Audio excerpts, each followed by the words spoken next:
ഇല്ല ഞങ്ങൾ call option മാത്രമേ മേടിക്കൂ എന്നുള്ള നിൽക്കുന്ന ആൾക്കാർക്ക് പലർക്കും നല്ല പണി കിട്ടും. അതിൻ്റെ അകത്തൊരു ഡൗട്ടും ഇല്ല. എനിക്കൊരു 321% അടുത്തൊക്കെ പ്രോഫിറ്റ് ആയിട്ടുണ്ട്. എനിക്ക് തോന്നുന്നു അതിൽ കൂടുതൽ കിട്ടിയ ആളുകളുണ്ട് നമ്മുടെ കമ്മ്യൂണിറ്റി തന്നെ. നമുക്ക് ഈ ഒരാഴ്ച നമ്മൾ ഇനി എവിടെയാണ് കോൺസെൻട്രേറ്റ് ചെയ്യേണ്ടതെന്ന് വെച്ച് കഴിഞ്ഞാൽ നമുക്ക് ഡയറക്റ്റ് കുറേ ആൻസേഴ്സ് ഉണ്ട്. അങ്ങനെയുള്ള ചെറിയ ന്യൂസുകൾ ഒരു മാർക്കറ്റിനെ എഫക്ട് ചെയ്യാൻ തുടങ്ങും. കാരണം എന്താ, ഫുള്ളി സ്ട്രെച്ച് ചെയ്ത് നിൽക്കുന്ന സമയത്ത് മാർക്കറ്റ് പെട്ടെന്ന് റിയാക്ട് ചെയ്യും. അപ്പോൾ ഇവിടെ ഇനി നമ്മൾ എന്ത് ചെയ്യണം, അല്ലെങ്കിൽ ഒരു നല്ല ഇൻവെസ്റ്റർ എന്ത് ചെയ്യണം? റോക്കറ്റ് വിട്ട പോലെ നമ്മുടെ ഇൻഡെക്സുകളൊക്കെ പറന്ന് പോയിക്കൊണ്ടിരിക്കുകയാണ്. ഒരു കറക്ഷൻ വന്നിട്ട് സ്റ്റോക്സിൽ എൻട്രി ചെയ്യാമെന്ന് വിചാരിച്ചെങ്കിൽ ഒരു കറക്ഷൻ കാണിക്കുന്നില്ല. ഈ ഒരു റാലി കണ്ടിന്യൂ ചെയ്യുമോ അതോ ഒരു വലിയ കറക്ഷൻ വരുമോ എന്ന് നമുക്കൊന്ന് ഡിസ്കസ് ചെയ്താലോ? നമ്മൾ ഈ ഒരാഴ്ച നിഫ്റ്റി എങ്ങനെയായിരുന്നു എന്ന് വെച്ച് കഴിഞ്ഞാൽ, ഇലക്ഷനായിരുന്നു ഒരു ട്രിഗർ പോയിന്റ്. ഇലക്ഷന് ശേഷം കറക്റ്റ് ചെയ്യുന്നു, തിരിച്ചു വരുന്നു, റാലി കണ്ടിന്യൂ ചെയ്യുന്നു എന്നുള്ളതാണ്. കാരണം എക്സ്പെക്റ്റേഷൻ വലിയ കാര്യമായിട്ടൊന്നും ബ്രേക്ക് ചെയ്യേണ്ട വന്നിട്ടില്ല മാർക്കറ്റ് എന്നുള്ളതാണ്. പക്ഷേ കഴിഞ്ഞ 2 ദിവസത്തെ മൂവ്മെൻറ്റ് അല്ലെങ്കിൽ കഴിഞ്ഞ 3 ദിവസത്തെ മൂവ്മെൻറ്റ് ഒരു രക്ഷയില്ലാത്ത മൂവ്മെൻറ്റാണ്. ഐ ടി ഒക്കെ ഒരു വലിയൊരു മൂവ്മെൻറ്റ് നടത്തി കഴിഞ്ഞു. 24,300 എന്ന് പറയുന്ന ആ ഒരു മാജിക് നമ്പറിലോട്ട് അടുത്തുകൊണ്ട് 25,000 അടുക്കുന്നതെന്നാണ് എനിക്ക് പേഴ്സണലി തോന്നുന്നത്. പക്ഷേ നമ്മൾ നോക്കുകയാണെങ്കിൽ ആരാണ് മാർക്കറ്റിനെ കൊണ്ടുപോകുന്നത്? ഒരു ദിവസം ഐ ടി ആണ് മൂവ്മെൻറ്റ് നടത്തിയിരുന്നെങ്കിൽ അടുത്ത ദിവസം അത് HDFC ബാങ്ക് ഒറ്റയ്ക്ക് കൊണ്ടുപോയി, വേറൊരു ദിവസം റിലയൻസ് ഒറ്റയ്ക്ക് കൊണ്ടുപോയി. പല മേജർ സ്റ്റോക്കുകളും ബ്രേക്കൗട്ട് നടത്തിയ സ്റ്റോക്കുകൾ അവിടെ ഫുൾ സ്റ്റോപ്പ് ഇട്ടു. മറ്റ് പല സ്റ്റോക്കുകൾ അത് കയറി പിടിച്ച് കൂടുതൽ മുന്നോട്ട് കൊണ്ടുപോയി. ഇങ്ങനെ കൊണ്ടുപോകുന്നത്. ഇപ്പോൾ എൻട്രി എടുക്കാമോ എന്ന് എൻ്റെ അടുത്ത് ചോദിച്ചു കഴിഞ്ഞാൽ എൻട്രി എടുക്കാതിരുന്നാലും പ്രശ്നമാണ്, എടുത്താലും പ്രശ്നമാണ് എന്നുള്ളത് തന്നെയാണ് എനിക്ക് പേഴ്സണലി പറയാനുള്ളത്. കാരണം കണ്ണടച്ച് സ്റ്റോക്ക് മേടിച്ചാലും പ്രോഫിറ്റ് കിട്ടുന്നൊരു സിറ്റുവേഷൻ മാർക്കറ്റിൽ എത്തി തുടങ്ങിയിട്ടുണ്ട്. അടുത്ത ആഴ്ച എങ്ങനെയാണ് എന്ന് നമുക്ക് ആദ്യം സംസാരിക്കാം. ശരിക്കും കഴിഞ്ഞ വർഷത്തെടുത്ത് നോക്കുമ്പോൾ ഞാൻ പറയുകയാണ് എൻ്റെ മാർക്കറ്റ് ഇങ്ങനെയല്ല, എൻ്റെ മാർക്കറ്റ് ഇതല്ല. ബിക്കോസ് എനിക്ക് തോന്നുന്നു 23 കാലഘട്ടത്തിൽ 22 അവസാനത്തോടു കൂടി ഇങ്ങനൊരു റാലി ഉണ്ടായിട്ടുണ്ട്. പക്ഷേ എനിക്ക് തോന്നുന്നു റെയറാണ് അല്ലേ. എനിക്കിവിടെ ഇലക്ഷന് മുമ്പ് റാലി ചെയ്തു, ഇലക്ഷൻ്റെ കറക്ഷന് ശേഷവും റാലി ചെയ്തു. 2022 കാലഘട്ടം ഒരു കൺസോളിഡേഷൻ പീരീഡാണ്. ആക്ച്വലി അവിടെ വലിയ കാര്യമായിട്ട് റിട്ടേൺ തന്നിട്ടില്ല. എനിക്ക് തോന്നുന്നു നെഗറ്റീവ് റിട്ടേൺ ആണ് 2022 നമുക്ക് മാർക്കറ്റ് ജനറേറ്റ് ചെയ്തത്. എന്നാൽ ഇപ്പോഴത്തെ റാലിക്ക് ഒരു പ്രത്യേകതയുണ്ട്. റാലിയുടെ കറക്ഷൻസ് ഒന്നും ഒരു 0.23 കറക്ഷൻ 0.23% 23% വലിയ കറക്ഷൻസ് വരുന്നില്ല. ആക്ച്വലി ഒരു ഹെൽത്തി കറക്ഷൻ മാർക്കറ്റിൽ വരണമെങ്കിൽ എപ്പോഴും ഒരു 38%, അതായത് ഫിബ് 0.38% കറക്ഷൻ ഓരോ റാലിക്കും വന്നു കഴിഞ്ഞാൽ അത് മാർക്കറ്റിന് വളരെ നല്ലതാണ്. അൺഫോർച്ചുനേറ്റ്ലി അത്രയും വലിയ ഒരു മൂവ്മെൻറ്റ് മാർക്കറ്റ് ഉണ്ടാക്കുന്നില്ല, അത്രയും വലിയ കറക്ഷൻസ് തരുന്നില്ല എന്നുള്ളതാണ്. എന്ന് വെച്ചാൽ നമ്മൾ ഇൻവെസ്റ്റ് ചെയ്യാതിരുന്നതിൽ കാര്യമാണ്. നമ്മൾ ഓരോ നിഫ്റ്റിയിലോട്ട് പോകുകയാണെങ്കിൽ നിഫ്റ്റി ഇപ്പോൾ നിൽക്കുന്നത് 24,284 നമ്മൾ 50-ഡേ മൂവിങ് ആവറേജ് 50-ഡേ മൂവിങ് ആവറേജാണ് ഞാൻ എപ്പോഴും മീൻ വാല്യൂ ആയിട്ട് ശ്രദ്ധിക്കാറുള്ളത്. ഈ 50-ഡേ മൂവിങ് ആവറേജ് നമ്മൾ എടുക്കുമ്പോൾ നിഫ്റ്റി 50-ഡേ മൂവിങ് ആവറേജിനേക്കാൾ 7% മുകളിലാണ്. അപ്പോൾ ഒരു വാല്യൂ ഇൻവെസ്റ്ററെ വെച്ച് നോക്കുമ്പോൾ നിഫ്റ്റി ഭയങ്കര ഓവർ പ്രൈസ്ഡ് ആയിട്ട് ഫീൽ ചെയ്യും. എന്നാൽ PE റേഷ്യോ ബാക്കിയുള്ള എല്ലാ കാര്യങ്ങളും നോക്കുമ്പോൾ നിഫ്റ്റി അത്ര വലിയ ഓവർ പ്രൈസ്ഡ് ആയിട്ട് നമുക്ക് ഫീൽ ചെയ്യത്തുമില്ല. അപ്പോൾ എന്ത് ചെയ്യണം എന്നുള്ളതാണ് എനിക്കറിയാൻ പാടില്ലാത്തത്. തൊട്ട് മുകളിലുള്ള ഒരു ടാർഗറ്റ് എന്ന് പറയുന്നത് 25,000 ഞാൻ പേഴ്സണലി വെച്ചിരിക്കുന്നത്. ഞാൻ ഇപ്പോൾ നിങ്ങൾ കാണുന്ന ചാർട്ട് പോലെ തന്നെ ഒരു പ്രോപ്പർ ഫ്ലാഗിൽ ഒരു ചാനൽ നടത്തി ആ ചാനൽ ബ്രേക്ക് ഔട്ട് ചെയ്ത് റീടെസ്റ്റ് തന്നിട്ടാണ് നിഫ്റ്റി പോകുന്നത്. ഒരു പക്ഷേ ഒരു പ്രോപ്പർ ഹൈ ട്രെൻഡ് ചിലപ്പോൾ കണ്ടിന്യൂ ചെയ്തേക്കാം. നമ്മൾ ബാങ്ക് നിഫ്റ്റിയിലോട്ട് നോക്കുമ്പോൾ ഇതുപോലെ തന്നെ ഒരു പ്രോപ്പർ ചാനലിൽ നിന്നാണ് മാർക്കറ്റ് പോയിരിക്കുന്നത് എന്ന് നമുക്ക് കാണാൻ പറ്റും. നിഫ്റ്റിയിൽ എനിക്ക് തോന്നുന്നു നാരോ അപ്സൈഡ് അല്ല, അതായത് നാരോ റേഞ്ചിലല്ല ക്യാൻഡിൽസ് ഫോം ചെയ്തിരിക്കുന്നത്. അത്യാവശ്യം ഒരു 3 ക്യാൻഡിൽസ് ആംഗിൾ തന്നെ ഭയങ്കര ബുള്ളിഷാണ്. അതായത് ഒരു 45 ഡിഗ്രി ആംഗിളിൽ പോലും അല്ല നിഫ്റ്റി പോകുന്നത്, 90 ഡിഗ്രി 80-90 ഡിഗ്രിയിൽ. അത് നല്ലൊരു അപ്രാലിയാണ് മാർക്കറ്റ് കാണിക്കുന്നത്. എനിക്ക് തോന്നുന്നു ഈവൻ ഇനി കറക്ഷൻ വന്നാലും ഒരു ടെമ്പററി ആയിട്ടുള്ള just profit booking like corrections മാത്രമാണ് എക്സ്പെക്ട് ചെയ്യാൻ പറ്റുള്ളൂ. മാർക്കറ്റിന് കറക്റ്റ് ചെയ്യാൻ സമ്മതിക്കുന്നില്ല എന്നുള്ളതാണ്. ഇപ്പോൾ റിലയൻസ് ഈ ആഴ്ച ആദ്യം ദിവസങ്ങളിൽ റിലയൻസ് ആണ് മാർക്കറ്റിനെ കൊണ്ടുപോയത്. അപ്പോൾ റിലയൻസ് കൊണ്ടുപോയപ്പോൾ ഉച്ച വരെ റിലയൻസ് കൊണ്ടുപോയി, ഉച്ച കഴിഞ്ഞ് അന്ന് IT കൊണ്ടുപോയി. ഇപ്പോൾ നമ്മൾ കഴിഞ്ഞ 2-3 ദിവസം നോക്കുകയാണെങ്കിൽ HDFC കൊണ്ടുപോയി. HDFC ഒന്ന് കിതയ്ക്കുന്ന സമയത്ത് വീണ്ടും IT ഓൺ ആവും. അപ്പോൾ നമ്മൾ ഓരോ സെക്ടർ എടുക്കുകയാണെങ്കിൽ ഈ കഴിഞ്ഞ ആഴ്ചകളിൽ നമുക്ക് ഏറ്റവും മികച്ച റിട്ടേൺസ് നൽകിയത് IT ആണ്. ഇലക്ഷൻ്റെ സമയത്ത് വലിയൊരു ഡൗൺ സൈഡ് ആയിരുന്നു. 32,000 ലെവലിലായിരുന്നു നമ്മുടെ IT സെക്ടർ. ഇന്ന് അവിടെ നിന്ന് 5,000 പോയിന്റുകൾ റിക്കവർ ചെയ്ത് 37,000-ലെത്തി. പല IT സ്റ്റോക്കുകളും വിപ്രോ ആണെങ്കിലും ഇൻഫി ആണെങ്കിലും TCS ആണെങ്കിലും ഇനി മിഡ് ക്യാപ്പിലോട്ട് പോയി കഴിയുമ്പോൾ കൊഫോജ്, പേഴ്സിസ്റ്റൻ, CFS, എന്താ ഫസ്റ്റ് സോഴ്സ്, ഇവരൊക്കെ FSL, അതുപോലെ തന്നെ സൈൻഡ് തുടങ്ങിയ എല്ലാ IT സ്റ്റോക്കുകളും ഒരു രക്ഷയില്ലാത്ത മൂവ്മെൻറ്റ് നടത്തുന്നു. ഒരു രക്ഷയില്ല എന്ന് പറഞ്ഞാൽ ഒരു രക്ഷയില്ല. ഡിഫൻസ് ബബിളാണോ, ഡിഫൻസ് സ്റ്റോക്കുകളുടെ മൂവ്മെൻറ്റ് ബബിളാണെന്ന് വരെയും കമൻറ്റുകൾ പലരും പറഞ്ഞു തുടങ്ങി. അപ്പോൾ എന്ത് ചെയ്യണം എന്നാണ്. IT എനിക്ക് ഇനിയും പ്രതീക്ഷയുണ്ട്. കാരണം ഈ ക്വാർട്ടറിൽ കറക്റ്റ് ചെയ്തു. എനിക്ക് തോന്നുന്നു മറ്റേ ഇലക്ഷന് മുമ്പുള്ള റാലിയിൽ IT കറക്റ്റ് ചെയ്യാണ് ഉണ്ടായത്. സോ ITക്ക് ഇനിയും മൂവ് ചെയ്യാനുള്ള ഏരിയ ഉണ്ട് എന്ന് തന്നെയാണ് എനിക്ക് തോന്നുന്നത്. ഓൾ ടൈം ഹൈ ബ്രേക്ക് ചെയ്തിട്ടില്ല IT. ബാക്കി എല്ലാവരും ഓൾ ടൈം ഹൈയുടെ മുകളിലാണ്. അപ്പോൾ IT പിന്നെ നമുക്ക് നോക്കേണ്ടത് ഫാർമയാണ്. ഫാർമ നോക്കിക്കഴിഞ്ഞാൽ ഇതിൻ്റെ ഇടയിൽ സൈലൻ്റായിട്ട് നിൽക്കുന്ന പ്ലെയർ ആക്ച്വലി ഫാർമയാണ്. ബാക്കി എല്ലാവരും ശ്രദ്ധിക്കുന്നുണ്ട്. എന്നാൽ ഹെൽത്ത് കെയർ സെക്ടറും ഫാർമ സെക്ടറും ഹെൽത്ത് കെയർ എക്യുപ്മെൻറ്റ്സൊക്കെ ഒരു രക്ഷയില്ലാത്ത റാലി നമ്മൾ പോലും വലിയ കാര്യമായിട്ട് ശ്രദ്ധിക്കാതെ, എസ്പെഷ്യലി ഞാൻ ശ്രദ്ധിക്കാതെ പോയിട്ടുണ്ട് എന്ന് എനിക്ക് തോന്നുന്നു. കാരണം നമ്മളിപ്പോഴും കേൾക്കുന്ന സ്റ്റോക്കുകൾ ആരാണ്? കൊച്ചിൻ ഷിപ്പ്യാർഡ്, മാസ്ഡോക്ക്, അല്ലെങ്കിൽ RVNL എന്നൊക്കെയാണ് നമ്മൾ മെയിൻ സ്ട്രീമിൽ നമ്മളെപ്പോഴും ചർച്ച ചെയ്യുന്നത്. നമ്മൾ HDFC ഇതിൻ്റെ അകത്ത് വന്നിട്ടുണ്ട്. എന്നാൽ ഇതിൻ്റെ ഇടയിൽ ആരും കാണാതെ കിടക്കുന്ന ജെം എന്നൊക്കെ പറയുന്ന രീതിയിലാണ് ഫാർമയും മെഡിക്കൽ ഹെൽത്തും. എൻ്റെ പോലും ഫാർമ ഇൻഡിവിജ്വൽ സ്റ്റോക്സ് കുറവാണ്. ഞാൻ കുറച്ചുകൂടി ബീസിലാണ് ഫാർമ. കാരണം 15 രൂപയോളപ്പോൾ നമ്മൾ പറഞ്ഞു തുടങ്ങിയതാണ്. ഇപ്പോൾ 20 എത്തിയുണ്ട്. ഫാർമ എന്താണെന്നറിയോ? ഫാർമ എലക്ഷന് വലിയൊരു കറക്ഷൻ വന്നതിന് ശേഷം ക്വിക്കായിട്ട് തിരിച്ചു വന്ന് റെസിസ്റ്റൻസ് ബ്രേക്ക് ചെയ്ത് മുകളിലെത്തി. ആഫ്റ്റർ ദാറ്റ് വളരെ മൈന്യൂട്ടായിട്ടുള്ള ഒരു കറക്ഷന് ശേഷം, വളരെ മൈന്യൂട്ട് ഞാൻ ഈ പറഞ്ഞ ഒരു സ്മോൾ കറക്ഷന് ശേഷം വീണ്ടും ഓൾ ടൈം ഹൈ ടച്ച് ചെയ്ത് നിൽക്കുകയാണ്. So ready to break out എന്നുള്ള ഒരു പക്ഷേ ഈ ബ്രേക്ക് ഔട്ട് ഈസ് ഫൈൻ. പക്ഷേ ഈ ബ്രേക്ക് ഔട്ടിനൊരു എന്താ പറയുക, കണ്ടിന്യൂവേഷൻ ഉണ്ട്, അതിനൊരു സ്റ്റോപ്പ് ഉണ്ട്, ഫുൾ സ്റ്റോപ്പ് ഉണ്ട്, അവിടുന്ന് റിജക്ഷൻ ഉണ്ട്. എനിക്ക് തോന്നുന്നു ബഡ്ജറ്റ് ഡേ വരെ ആയിരിക്കും ഈ ഒരു റാലി കണ്ടിന്യൂ ചെയ്യുക. എനിക്ക് തോന്നുന്നു ബഡ്ജറ്റ് ഡേ വരെ ലൈക്ക് ഡെറിവേറ്റീവ്സിൽ ഓപ്ഷൻ ട്രേഡേഴ്സിൻ്റെ ഒരു സുവർണ്ണ കാലഘട്ടം, അതുപോലെ തന്നെ സ്വിംഗ് ട്രേഡേഴ്സിൻ്റെ ഒക്കെ വളരെ വലിയൊരു സുവർണ്ണ കാലഘട്ടം എന്നാണ് ഞാൻ പറയുന്നത്. കാരണം നമുക്ക് മിസ്റ്റേക്കുകളിൽ പോലും ഒരു സ്റ്റോക്കിൽ നമ്മൾ ഇൻവെസ്റ്റ് ചെയ്താൽ പോലും അതുപോലെ നല്ല രീതിയിൽ പ്രോഫിറ്റ് തന്നു എന്നുള്ളതാണ്. ഇത് എന്ത് സംഭവിക്കാൻ പോകുന്നതെന്നറിയോ? എപ്പോഴാണ് ഒരു പുൾ ബാക്കിന് വേണ്ടി നമ്മൾ വെയിറ്റ് ചെയ്യുക? പുൾ ബാക്ക് കിട്ടണം നിർബന്ധമൊന്നുമില്ല. കഴിഞ്ഞ 10 to 20 ദിവസത്തിൽ നമ്മുടെ മേജർ ഇൻഡെക്സുകൾ പലതും 5% മുതൽ 8% വരെ വലിയ മൂവ്മെൻറ്റുകൾ നടത്തി. ഓക്കെ, പക്ഷേ ഈ ബ്രേക്ക് ഔട്ട് ചെയ്ത സെക്ടേഴ്സ് അല്ലെങ്കിൽ ബ്രേക്ക് ഔട്ട് ചെയ്ത പല സ്റ്റോക്കുകളും ആ ഒരു ബുള്ളിഷ്നെസ് ഫെയ്ഡ് ഔട്ടായി. പലതും അത് കണ്ടിന്യൂ ചെയ്യുന്നുമില്ല എന്നുള്ളത് വലിയ ഇമ്പോർട്ടൻ്റ് ആണ്. എന്നാൽ ആദ്യം പെർഫോം ചെയ്യാതിരുന്ന സെക്ടേഴ്സ് IT, അതുപോലെ തന്നെ പല സ്റ്റോക്കുകൾ HDFC മാത്രമാണ് കഴിഞ്ഞ ഒരാഴ്ച മാർക്കറ്റിനെ ശരിക്കും എന്താ പറയുക പിടിച്ച് മുകളിലോട്ട് കൊണ്ടുവന്ന ഒരു മേജർ കാര്യം.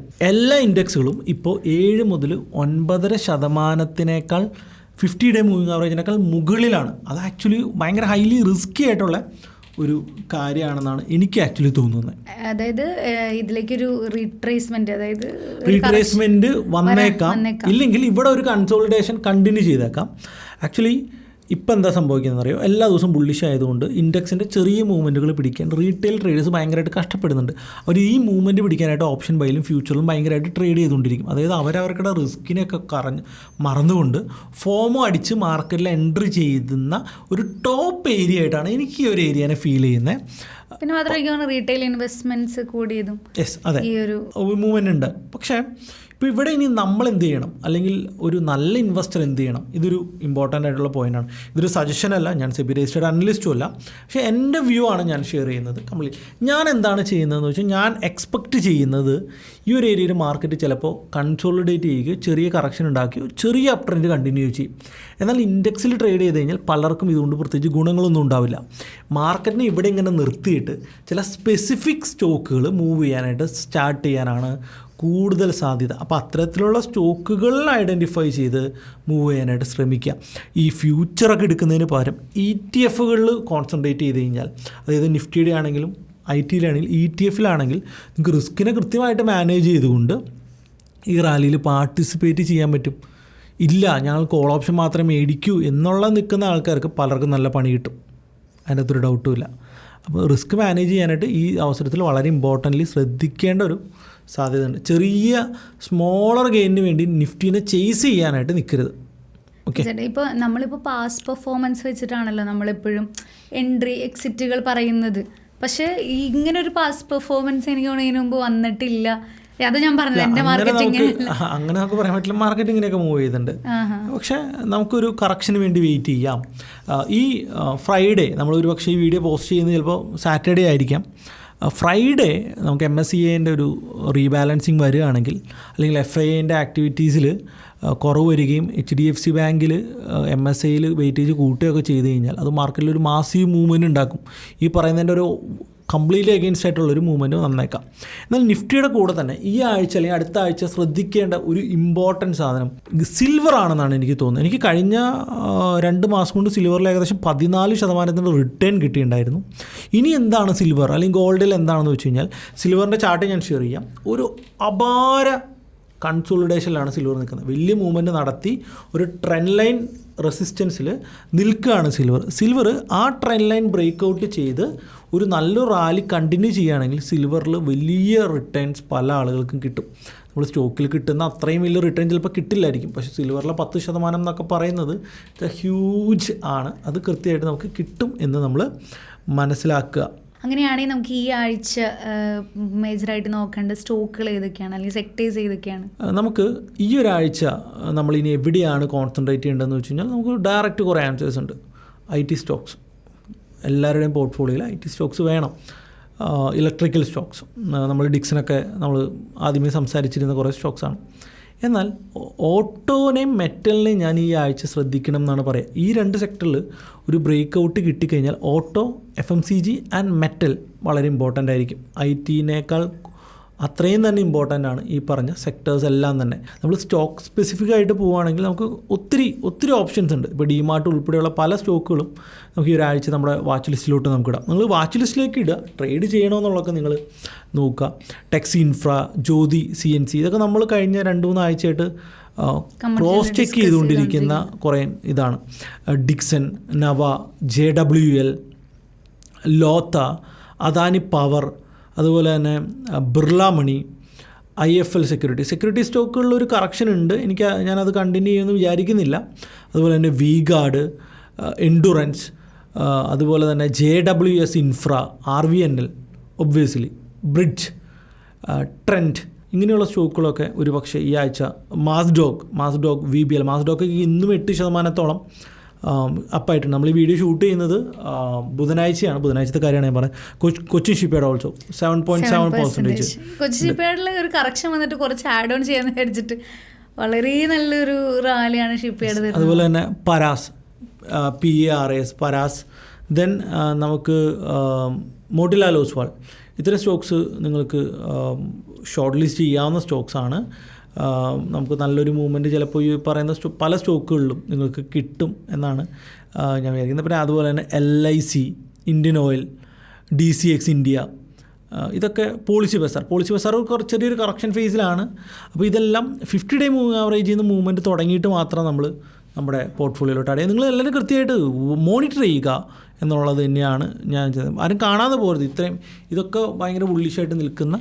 ഇപ്പോൾ ഡിഫൻസ് സെക്ടറിൽ ഇനിയും നമുക്ക് സ്റ്റോക്കുകളുണ്ട്. HAL ഉൾപ്പെടെയുള്ള പല സ്റ്റോക്കുകളും, BHEL, HAL ഉൾപ്പെടെ പല സ്റ്റോക്കുകളും ഒരു രക്ഷയില്ലാത്ത മൂവ്മെൻറ്റാണ് നടത്തിക്കൊണ്ടിരിക്കുന്നത്. പക്ഷേ ഒരിക്കലും ടോപ്പിൽ പോയിട്ട് കയറണോ എന്നുള്ളത് നമ്മൾ തീരുമാനിക്കുക, റിസ്ക് മാനേജ് ചെയ്യുക. എനിക്ക് തോന്നുന്നു നമുക്കൊരു സജഷനായിട്ട് കൊടുക്കുന്നത്, നമ്മൾ ഇപ്പോൾ ഒരു 10,000 rupees ഇൻവെസ്റ്റ് ചെയ്യുന്നുണ്ടെങ്കിൽ നിങ്ങൾക്ക് ഒരു 5,000 ഇപ്പോൾ എൻട്രി SIP ആയിട്ട് പല സ്റ്റോക്കുകളും ചെയ്യും. നിങ്ങളിൽ 10,000 പോട്ടെ 1 lakh ഇൻവെസ്റ്റ് സ്വിങ് ചെയ്യുന്ന ഒരാളാണെങ്കിൽ എന്ത് ചെയ്യാം, അതിൻ്റെ 50,000 ഈ ആഴ്ച ഉപയോഗിക്കുക, അല്ലെങ്കിൽ ഒരു 25,000 ഉപയോഗിച്ചിട്ട് സ്റ്റെപ്പ് ബൈ സ്റ്റെപ്പ് ആയിട്ട് ചെയ്യാം. ഇനി കറക്ഷൻ വരികയാണെങ്കിൽ മോർ ആഡ് ഓൺ ചെയ്യുന്ന രീതിയിൽ നമ്മൾ കുറേ സ്റ്റോക്കുകൾ ഇങ്ങനെ പറഞ്ഞു പോകാമല്ല. ഈ സ്റ്റോക്കുകൾ കൃത്യമായിട്ട് നമ്മൾ ഷോർട്ട് ലിസ്റ്റ് ചെയ്ത് കൃത്യമായിട്ട് മോണിറ്റർ ചെയ്തുകൊണ്ടിരിക്കുന്ന സ്റ്റോക്കുകളാണ്.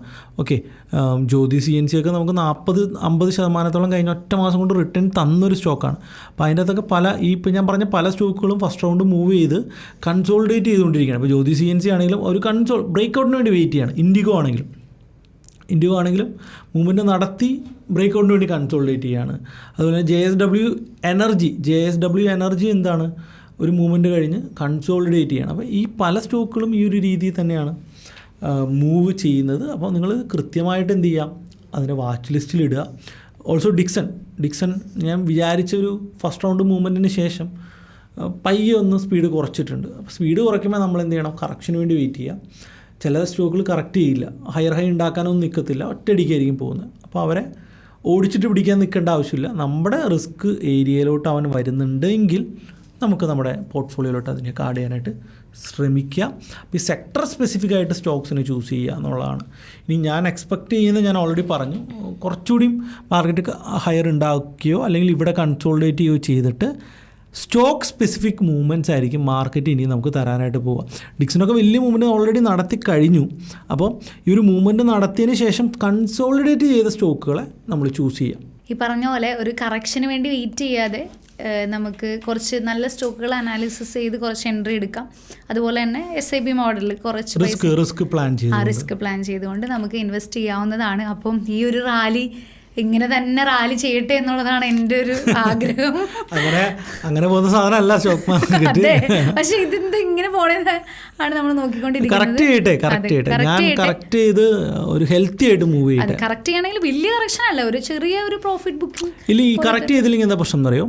കഴിഞ്ഞ ദിവസം ഹിൻഡൻബർഗിൻ്റെ എഗെയിൻസ്റ്റ് റിപ്പോർട്ടിൽ ഏതോ ഒരു തുമ്മിയാൽ തെറിക്കുന്ന ബന്ധം കൊടാക്കിന്റെ പേര് വന്നു. എന്ത് പറ്റി? ഒറ്റയടിക്ക് 2% കറക്റ്റ് ചെയ്യാം. നമ്മൾ എക്സ്പെക്ട് ചെയ്തുകൊണ്ടിരുന്ന ബാങ്ക് നിഫ്റ്റി മൂവ്മെന്റ്. നമ്മൾ അങ്ങനെയുള്ള ചെറിയ ന്യൂസുകൾ ഒരു മാർക്കറ്റിനെ എഫക്റ്റ് ചെയ്യാൻ തുടങ്ങും. കാരണം എന്താ, ഫുള്ളി സ്ട്രെച്ച് ചെയ്ത് നിൽക്കുന്ന സമയത്ത് മാർക്കറ്റ് പെട്ടെന്ന് റിയാക്ട് ചെയ്യും. ഒരു ഓപ്ഷൻ ബയ്യറൊക്കെ ഭയങ്കര മൂവ്മെൻ്റ് ഉള്ളതുകൊണ്ട് അതൊക്കെ ഓപ്ഷൻ ബയ്യേഴ്സിന് ഗുണമായിരിക്കും. പക്ഷേ പലർക്കും അത്രയും വോളറ്റൈലിറ്റിയിൽ ട്രേഡ് ചെയ്യാൻ ഭയങ്കര പ്രശ്നങ്ങൾ ഉണ്ടാക്കാം. വോളറ്റൈലിറ്റി ഉണ്ടാവട്ടെ എന്നാണ് എൻ്റെ ആഗ്രഹം. കാരണം എനിക്ക് വോളറ്റൈലിറ്റി ട്രേഡ് ചെയ്യുന്നത് വളരെ രസമുള്ള കാര്യമാണ്. അപ്പോൾ വോളറ്റൈലിറ്റി ഉണ്ടാവട്ടെ, എന്നാലൊരു ഡീസൻറ്റ് കറക്ഷനും വരട്ടെ എന്നുള്ളത് തന്നെയാണ്. കാരണം അങ്ങനെ പോയാലാണ് നമുക്ക് നല്ലൊരു ഹെൽത്തി ആയിട്ടുള്ള മൂവ്മെന്റ് മാർക്കറ്റിൽ ഉണ്ടാവുള്ളൂ. അല്ലെങ്കിൽ ഈ പറഞ്ഞ പോലെ ബലൂൺ വീർപ്പിച്ച പോലെ ഒറ്റപ്പൊട്ടലായിരിക്കും. ഒരു പക്ഷേ ഉണ്ടല്ലോ നമ്മുടെ ഈ പോഡ്കാസ്റ്റിലോട്ട് ഈ ആഴ്ച ഇനി ഇത് ട്രേഡ് ചെയ്യണമെന്ന് വിചാരിച്ചു വരുന്ന ആൾക്കാർക്ക് ചിലപ്പോൾ കിട്ടില്ലായിരിക്കും നമ്മുടെ ഒരു ഒബ്സർവേഷൻ. നമ്മൾ പറയുന്നൊരു നീറ്റ് ആൻഡ് ഡീസൻറ്റ് ഒബ്സർവേഷനാണ്. കാരണം മാർക്കറ്റിനെ മാർക്കറ്റിനെ എങ്ങനെ മൂവ് ചെയ്യും എന്നൊക്കെ നോക്കിക്കഴിഞ്ഞാൽ FIs ഭയങ്കര ബുള്ളിഷ് പൊസിഷൻസാണ്. FIസിൻ്റെ ഫ്യൂച്ചർ പൊസിഷൻസ് അപാര ബുള്ളിഷാണ്. റീറ്റെയിൽ ട്രേഡേഴ്സ് ബീറിഷാണ്. എക്സ്പോർട്ട് ട്രേഡേഴ്സ് ഒരു സൈഡ് വൈസ് ബുള്ളിഷാണ്. DISും ഇപ്പോൾ ഒരു സൈഡ് വൈസിലോട്ട് മാറിക്കൊണ്ടിരിക്കുകയാണ്. അപ്പോൾ നമ്മളിനി എന്ത് ചെയ്യണം എന്ന് വെച്ച് കഴിഞ്ഞാൽ ഞാൻ പറയും കീപ്പ് ചെയ്യുക. ഇങ്ങനെ ഒരു മൂവ്മെൻറ്റ് വരുന്നിട്ടുണ്ടെങ്കിൽ ജസ്റ്റ് ഹോൾഡ് ഇറ്റ്. നല്ല സ്റ്റോക്കുകൾ ഹോൾഡ് ചെയ്തുകൊണ്ടേയിരിക്കുക. ഒരിക്കലും ബുക്ക് ചെയ്യേണ്ട ആവശ്യമില്ല നല്ല സ്റ്റോക്കുകൾ. കാരണം ഈ റാലി മൊത്തം പിടിക്കുന്നതിൻ്റെ സുഖം അത് വേറെ തന്നെയാണ്. നല്ല സ്റ്റോക്കുകൾ എടുക്കുക, ഹോൾഡ് ചെയ്യുക. ഇപ്പോൾ കൊച്ചിൻ ഷിപ്പ്യാർഡൊക്കെ താഴ്ത്തുനിന്ന് മേടിച്ച ഒരാൾ ഒരിക്കലും ബുക്ക് ചെയ്യേണ്ട. ടോപ്പിൽ എത്തിയേക്കാം, ചിലപ്പോൾ കറക്റ്റ് ചെയ്തേക്കാം ഇച്ചിരി, പക്ഷേ അടുത്ത റൗണ്ട് കിട്ടില്ലേ. കൊച്ചിൻ ഷിപ്പ്യാർഡിൻ്റെ സ്റ്റോക്ക് വെറുതെ ഒന്നുമല്ല മൂവ് ചെയ്യുന്നത്. നമ്മൾക്ക് ഓൾറെഡി ഡിഫറെൻറ്റ് സ്റ്റോക്ക് മൂവ് ചെയ്യുന്നുണ്ട്. ഇത്രയും നാളുണ്ടായിരുന്ന കപ്പാസിറ്റിയുടെ 3 ഇരട്ടിയോളം കപ്പാസിറ്റിയാണ് പുതിയ ടക്കിലൊക്കെ അവർ ഉണ്ടാക്കിയിരിക്കുന്നത്. അപ്പോൾ ഉറപ്പായിട്ട് സ്റ്റോക്ക് ഒരു 3 ഇരട്ടിയെങ്കിലും പോകണ്ടേ. ആ മൂവ്മെൻ്റൊക്കെ തന്നെയാണ് കിട്ടിയിട്ടുള്ളൂ എന്നാണ്. തീർച്ചയായിട്ടും എനിക്ക് തോന്നുന്നു ഷിപ്പ്യാർഡിൽ ഒരുപാട് പേര് ഇൻവെസ്റ്റ് ചെയ്തിട്ടുണ്ട്. ഇൻവെസ്റ്റ് ചെയ്ത ആളുകളുണ്ടെങ്കിൽ തീർച്ചയായും കമൻറ്റ് ചെയ്യുക. എനിക്കൊരു 300%, 321% അടുത്തൊക്കെ പ്രോഫിറ്റ് ആയിട്ടുണ്ട്. എനിക്ക് തോന്നുന്നു അതിൽ കൂടുതൽ കിട്ടിയ ആളുകളുണ്ട് നമ്മുടെ കമ്മ്യൂണിറ്റി തന്നെ. 1000% പറഞ്ഞ ആളുകളുണ്ട്. അപ്പോൾ നിങ്ങൾ തീർച്ചയായിട്ടും കമന്റ് ചെയ്യുക ഷിപ്പ്യാർഡിൽ നിങ്ങൾക്ക് എത്ര % ആയി എന്നുള്ളത്. ഓൾസോ ഐ ടി ഞാൻ ഈ തവണ നന്നായിട്ട് ആഡ് ചെയ്തിരുന്നു താഴെ എത്തിയപ്പോൾ. അത് ഐറ്റിനെ കുറിച്ച് നമ്മൾ സംസാരിച്ചിരുന്നു. മറ്റേ ഇൻഡസ്ട്രീറ്റിൻ്റെ ഇഷ്യൂ അനുസരിച്ച് ഞാൻ ഒരു വീഡിയോ ചെയ്തിരുന്നു ഫിൻടോക്സിൽ. അപ്പോൾ ഇനിയുള്ള മാസങ്ങളിൽ ഞാൻ ഇങ്ങനെ നോക്കുന്നത് മെറ്റൽ ആൻഡ് FMCG IT ഇവർ കണ്ടിന്യൂ ചെയ്യട്ടെ എന്നുള്ള രീതിയിലാണ്. മേജർ ആയിട്ടുള്ളതൊക്കെ ഒന്ന് വിശ്രമിക്കട്ടെ. ആദ്യം ഓടുന്നവർ ഒന്ന് കിതയ്ക്കുമ്പോൾ അടുത്ത ആൾക്കാർ സ്റ്റാർട്ട് ചെയ്യും. പക്ഷെ നിഫ്റ്റി ഇതൊന്നും അല്ല, ആരെങ്കിലുമൊക്കെ ആയിട്ട് അടിപൊളിയായിട്ടുള്ളൊരു മൂവ്മെന്റ് ആണ്. അത് ബാങ്ക് നിഫ്റ്റി ഒക്കെ ഞാൻ ആലോചിക്കണം 53,000 ടച്ച്. ഞാനൊക്കെ 35,000 33,000 റേഞ്ച് പറഞ്ഞിരുന്ന സമയത്ത് കൊണ്ട് 53,000 എനിക്കത് ശരിക്കും വളരെ എന്താണ് നമുക്കത് എക്സ്പീരിയൻസ് ചെയ്യുമ്പോൾ ഉണ്ടാകുന്ന ഒരു കാര്യം എന്ന് പറഞ്ഞാൽ വളരെ വലുതാണ്. ഓക്കെ, സോ എനിക്ക് തോന്നുന്നു നമുക്ക് പയ്യെ വൈൻഡപ്പ് ചെയ്യാം. അപ്പോൾ നോക്കിയും കണ്ടും നല്ല ഓപ്പർച്യൂണിറ്റി ഉള്ള മാർക്കറ്റാണ്, എടുത്ത് വെക്കുക, നല്ല ട്രേഡ്സ് എടുക്കുക, SIPs കൃത്യമായിട്ട് ചെയ്യുക. ഇനിയിപ്പോൾ നിങ്ങൾക്ക് സ്റ്റോക്ക് സ്പെസിഫിക് പറ്റിയില്ലെങ്കിൽ നല്ല മ്യൂച്വൽ ഫണ്ടിലെങ്കിലും ഈ സമയത്ത് ഇൻവെസ്റ്റ് ചെയ്യുക, SIP ആയിട്ടെങ്കിലും എന്ന് ആണ് എനിക്ക് പറയാനുള്ളത്. കാരണം നിങ്ങൾ പുറത്ത് കളി കണ്ടിരിക്കരുത്, ഇറങ്ങി കളിക്കുക, മികച്ച പ്രോഫിറ്റ്സ് ഉണ്ടാക്കുക. That's all. ഓക്കെ, അപ്പോൾ വീണ്ടും ഒരു പോഡ്കാസ്റ്റ് ആയിട്ട് കാണുന്നവരെ ബൈ ബൈ.